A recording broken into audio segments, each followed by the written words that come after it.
Welcome to F007 Channel. Dukung terus F007 Channel dengan like, share, comment, and subscribe. Melanjutkan cerita berikutnya dari Battle Through the Heavens.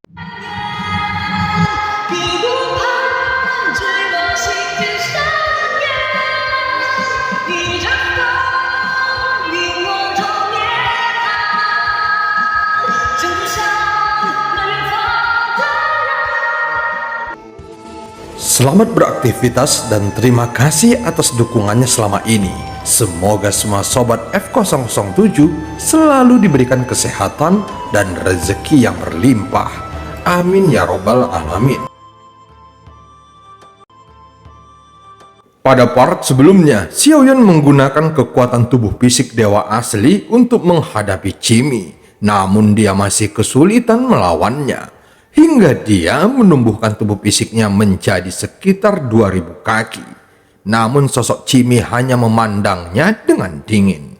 Saat Xiaoyan mengarahkan tinjunya ke Qimi, muncul cahaya keemasan di antara jari-jarinya dan kelima jarinya meledak. Xiaoyan terhuyung dan menembak ke belakang. Dia merasakan kesenjangan kekuatan yang sangat besar dengan pihak lain. Xiaoyan bahkan merasa dia sedang mempermainkannya sekarang. Tentu saja jika dia memiliki niat membunuh, maka dikhawatirkan Xiaoyan tidak akan bisa bertahan sampai sekarang. Apakah dia avatarmu? Saat ini Xiaoyan menstabilkan sosoknya. Matanya tampak menjadi gelap lalu berkata dengan suara rendah. Sosok itu hanya melihatnya dan tidak terburu-buru untuk mendatangi Xiaoyan. Dia hanya satu orang idiot di antara sekian banyak avatarku. Hanya saja, aku mendapatkan ingatannya dan mengetahui bahwa kamu berasal dari Sensi. Kamu juga adalah reinkarnasi dari yang mulia Sensi. Apakah itu benar? Xiaoyan tidak menjawab pertanyaannya. Ketika orang ini mengucapkan kata-kata ini, terbukti bahwa avatar Qimi ada di sini. Dan seperti yang dia duga, Qimi hanyalah avatar dan orang yang ada di depannya adalah orang yang sebenarnya. Mendengarkan apa yang dia katakan sebelumnya, bahkan Fei Hong adalah tiruan dari avatar. Qimi sebenarnya tidak memiliki apa yang disebut tubuh. Itu sama sekali hanya tentang kekuatan dan kelemahan. Yang kuat bisa menjadi dewa dan orang yang terlemah bisa disebut avatar, bukan? Xiaoyan tidak menjawab pertanyaan Qimi. Sebaliknya, dia juga menanyakan pertanyaan kepada Qimi. Seperti yang diharapkannya, Qimi ini adalah avatar dari master jahat dan dia sedikit pintar. Kamu jauh lebih baik dari avatar bodohku. Hanya saja, kamu salah menebaknya. Akulah orang yang sebenarnya. Sosok itu memandang Xiaoyan dan tersenyum sinis. Saat ini Xiaoyan tampak tenang. Lukanya telah sembuh dengan cepat. Sosok Qimi itu sepertinya tidak keberatan Xiaoyan menggunakan metode ini untuk menunda waktu. Karena menurutnya tidak ada ancaman apapun di tubuh Xiaoyan. Awalnya aku tidak keberatan dengan kehadiranmu. Hanya saja, avatarku meminta berkali-kali untuk menyingkirkanmu secepat mungkin. Sosok itu berkata tanpa daya sambil menatap Xiaoyan. Kemudian niat membunuh secara bertahap menyebar dari seluruh tubuhnya. Di mana kembaranmu? Bisakah kamu membiarkan dia keluar dan menemuiku lagi? Kata Xiaoyan dengan ekspresi penasaran. Tidak perlu, tunggu sampai aku membunuhmu. Aku juga akan membunuh avatar itu dengan mudah.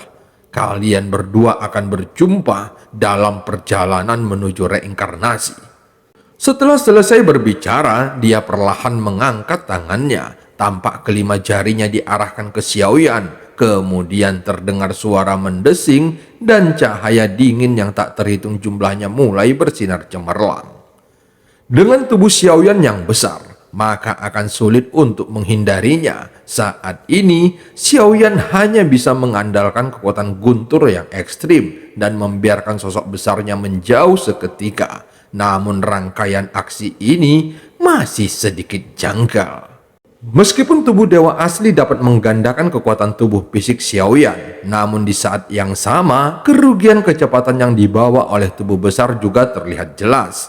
Jika bukan karena guntur ekstrim Xiaoyan, dia akan terlihat menjadi lebih pasif. Hanya saja bukan karena Xiaoyan tidak cukup kuat, namun lawan di depannya jauh lebih kuat darinya. Apa yang dihadapi Xiaoyan sekarang adalah keberadaan dewa yang abadi. Walaupun dia memiliki avatar dewa asli bintang 8, namun dengan kekuatan Xiaoyan saat ini, maka hampir mustahil untuk bersaing dengan keabadian para dewa. Kesenjangan antara keduanya tidak dapat digambarkan, dan itu terlihat dari tubuh Xiaoyan yang roboh. Dengan kekuatan fisik dewa asli bintang 8, Xiaoyan hampir bisa merajalela menghadapi keabadian kaisar. Bahkan langkah ke-9 sangat sulit untuk melenyapkan Xiaoyan sepenuhnya. Namun sosok di depannya tampaknya sangat mudah untuk menghancurkan tubuh Xiaoyan. Walaupun dia mengambil tindakan secara acak, namun dia bisa menghancurkan tubuh kuat Xiaoyan. Kekuatan semacam ini sudah menunjukkan tingkat kekuatan yang dimilikinya. Dan ini jelas bukan sesuatu yang bisa dilakukan oleh keabadian kaisar. Jadi pria itu terus menunjuk dan mengarahkannya ke tubuh Xiaoyan. Saat dia mengarahkan jarinya, daging dan darah Xiaoyan akan meledak. Seketika seluruh udara dipenuhi dengan daging dan darah Xiaoyan yang meledak. Xiaoyan berteriak kesakitan, namun dengan bantuan kecepatan pemulihan tubuh yang menghancurkan, Xiaoyan masih dapat mengayunkan tangan emasnya dan memukul ke arah Jimmy. Saat tinju emasnya diayunkan ke udara, yang terakhir mengangkat tangannya dan menjatuhkannya hanya dengan satu jari.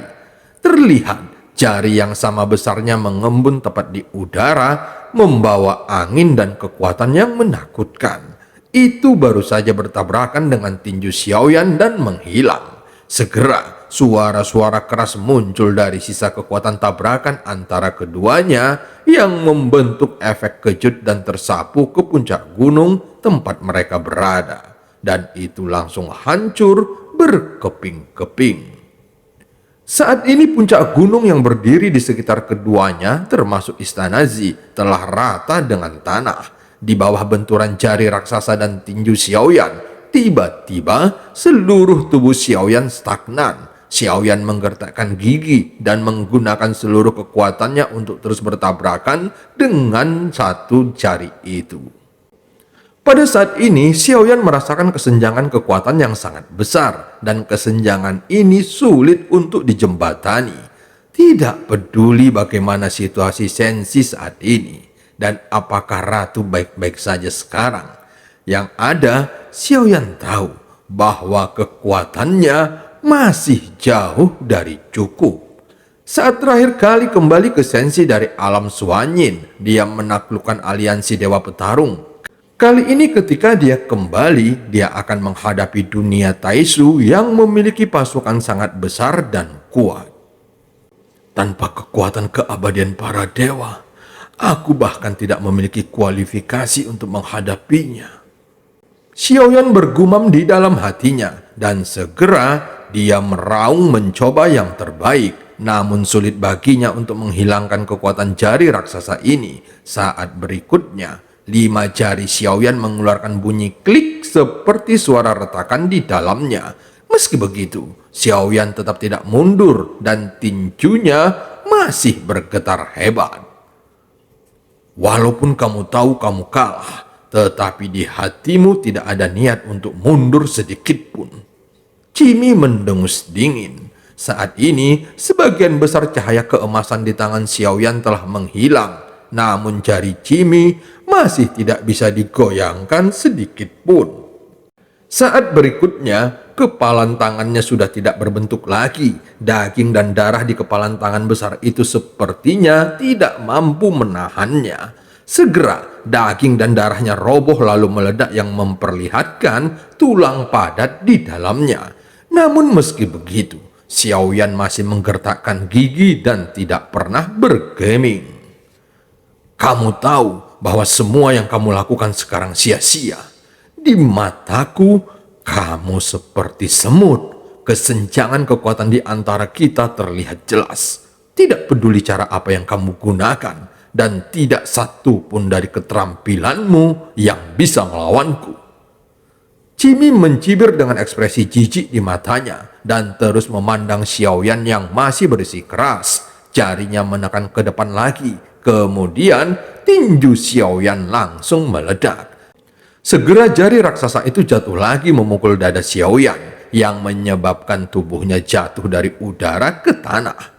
Sosok besar itu tiba-tiba menciptakan kawah yang sangat besar. Asap dan debu membumbung ke langit. Tampak asap dan debu bercampur potongan darah dan daging yang tak terhitung jumlahnya, lalu berterbangan kemana-mana. Segera Jimmy melambaikan lengan bajunya menepis badai yang menyebarkan semua asap dan debu, sehingga dia bisa melihat seluruh lubang besar dipenuhi darah yang dibentuk oleh tubuh Xiaoyan.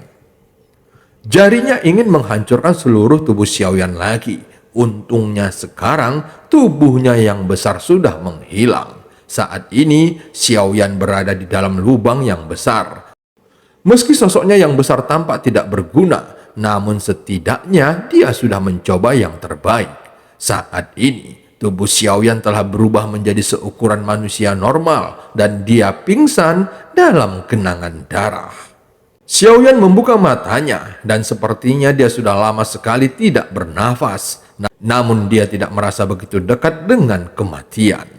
Segala cara yang dilakukannya sebelumnya sama sekali tidak memberikan dampak apapun pada Jimmy. Jika kamu bahkan tidak bisa melakukan pertahanan dasar, bagaimana kamu bisa berbicara tentang serangan balik? Sosok itu berkata dengan kebanggaan di wajahnya. Segera dia mengangkat tangannya dan Xiaoyan yang terbaring di dalam genangan darah di lubang besar perlahan-lahan naik ke udara. Aku hanya mengatakan dia bajingan. Jika kamu ingin membunuhnya, bunuh saja. Apa yang kamu tunggu?